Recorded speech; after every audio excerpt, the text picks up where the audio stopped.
Нови пожари низ Македонија. Најризично е во Дојран, се евакуираат луѓе поради силниот чад од кој не може да се дише. За среќа, како што информираат од ЦУК, нема повредени, а пожарот кој избувнал во една депонија зафатил една или две куќи, вели директорот на Центарот за управување со кризи Стојанче Ангелов.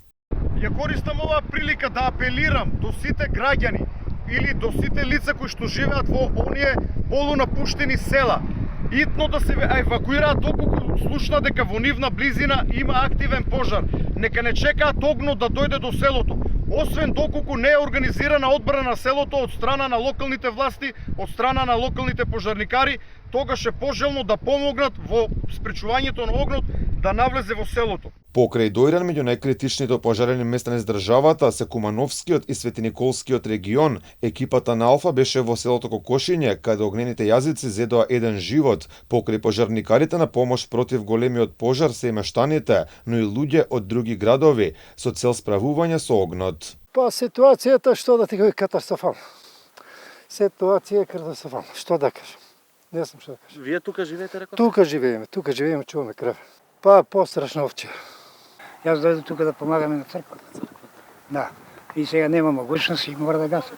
Тешко е многу, све е овде пожар, све е заватено и ден и ноќе се од вчера гаси и не може да се угаси никако. Има над 300 луѓе овде што верат од вчера.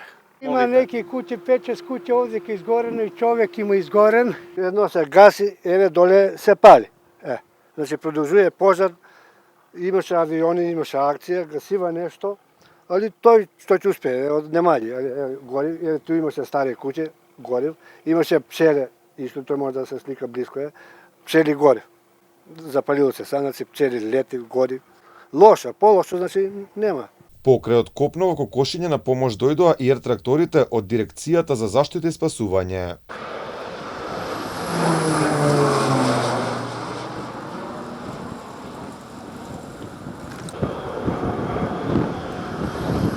Од Центарот за управување со кризи информираат дека во државава има 14 активни пожари, а меѓу нив и 2 тешки шумски на планината Пониква.